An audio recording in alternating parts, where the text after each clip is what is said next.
فرض کیجئے 5-7 بھائی ہیں، ان میں سے 2 بھائیوں میں جھگڑا ہو رہا ہے.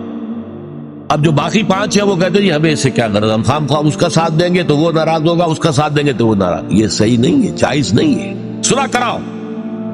دیکھو حق کی کیا بات ہے، فاصلحوا بینہما، صلح کراؤ ان کے مابین. یہ تو پہلی دفعہ ہو گئی. اب دوسری دفعہ اسی قانون کی کیا ہے؟ فَإِن بَغَتْ إِحْدَاهُمَا عَلَى الْأُخْرَى، پھر اس کے بعد اگر ایک گروہ زیادتی کرتا ہے دوسرے پر، فَقَاتِلُوا الَّتِي تَبْغِي، تو اب لڑو تم اس کے ساتھ کہ جو بغاوت کر رہا ہے.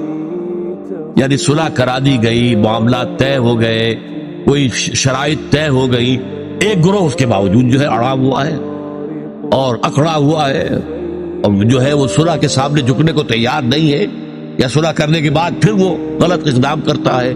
تو اب اس کا کیا مطلب ہے کہ اب یہ جھگڑا 2 فریقوں کے درمیان نہیں رہا، بلکہ وہ در حقیقت پوری امت کو چیلنج کر رہا ہے. امت نے ان کے درمیان صلح کرائی تھی، اب اس صلح کی پابندی اگر نہیں کر رہا ہے تو اس کا اقدام اس دوسرے فریق کے خلاف نہیں ہے، امت کے خلاف. لہذا تمہارا کام یہ لڑو، جو فریق حق پر تھا اس کے ساتھ ہو کر اس سے لڑو، یہ جو زیادتی کر رہا ہے، جو صلح کی حدود سے تجاوز کر رہا ہے، جو صلح کے بعد بھی ظلم جو ہے اس کے اوپر اڑا ہوا ہے.